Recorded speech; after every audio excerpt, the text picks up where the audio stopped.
Focus and trust it. Take risks. Dare to fail. Remember, the first person through the wall always gets hurt. You're going to fall down, but the world doesn't care how many times you fall down as long as it's one fewer than the number of times you get back up. If you want to grow up, you want to be mature, there is no way to do it without pain. You can't grow up on the easy street. And the very thing that discourages you is the very thing that develops you.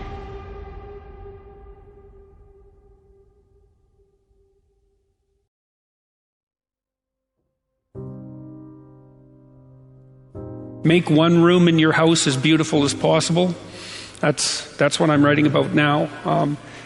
I talked a lot already about the necessity of cleaning your room, which is, in some sense a foolish piece of advice because it seems so obvious, but it's not obvious at all. And you'll find if you try it, especially if you're in a household that's not very functional, that you'll encounter obstacles that you couldn't imagine existed while you're trying to put your life in order. And you can take your surroundings beyond order and move towards beauty, and that's unbelievably useful because, well, beauty calls people to their higher being, I would say, and to make friends with beauty is to introduce yourself very carefully to one of the mysteries of life that make it worth living. Now, we teach things that are generally not taught in school, as I already have said, but I want to talk about another little factor. 90% of the visits to medical doctors are directly or indirectly related to stress. 90%. My stress level, and I face as many deadlines as anybody you know. It's always a book production, a class I'm teaching, a seminar I'm presenting, and each one of them requires time and concentration. Example, how many of you feel like I've made this talk before? Can I see your hand, please? Several hundred times. I made it yesterday. You know what I did between yesterday and today? I spent over 6 hours getting ready for today. You see, I think it would be arrogant if I thought I could stand up and spit it out just because I did it yesterday or hundreds of times. That's arrogance. When you respond to life instead of react to it, react is negative. You get sick, go to the doctor, she gives you a prescription, says, see me tomorrow. You walk in the next day, she said, uh-oh, it's not working. We're going to have to change their prescription. You get a little nervous. But if she smiled and said, hey, it's working. And so she's just responded, and you feel better because now you see some real hope in order to get ahead in life. Make friends with people who want the best for you.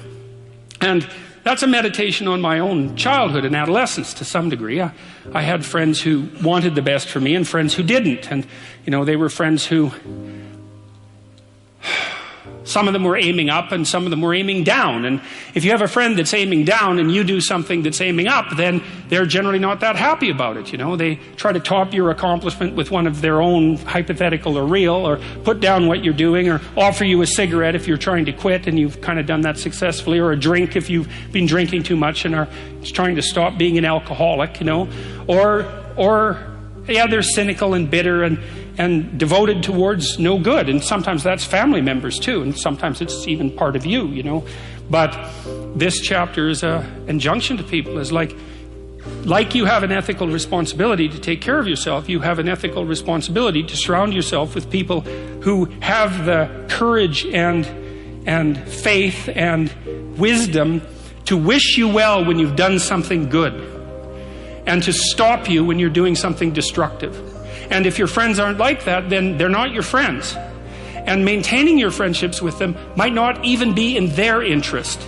And so it's a tricky argument to make, because I'm not saying, whenever anyone's in trouble, you should, push them into a ditch and then give them a couple of kicks. That's not the idea.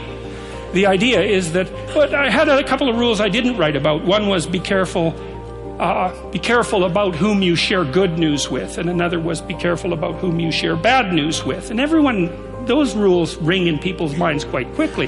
A friend is someone you can share good news with, you know. You go to them and you say, hey, look, this good thing happened to me. And they say, look, I'm so happy that happened to you. Like, way to be. And they don't think, God damn it, why didn't that happen to me? And like, you know, you didn't deserve it. Here's a bunch of reasons you're stupid and why it won't work. It's like, that's not helpful. And so I would say, like, if people are, you know what, the other thing people are doing, if they're trying to drag you down, let's say, is they're trying to see if you'll put up with it. Because they have this idea that maybe life isn't worth living and things aren't good, and that if they can besmirch, let's say, to use an archaic term, something that's pristine and good, then they demonstrate to themselves that there is no true ideal and that there's no necessary reason to be responsible and to strive forward. And so they use you as a test case. You know, I'll just push you down into the low lobster bin and see how you respond. And if you put up with it, then yeah, my cynicism is fully justified.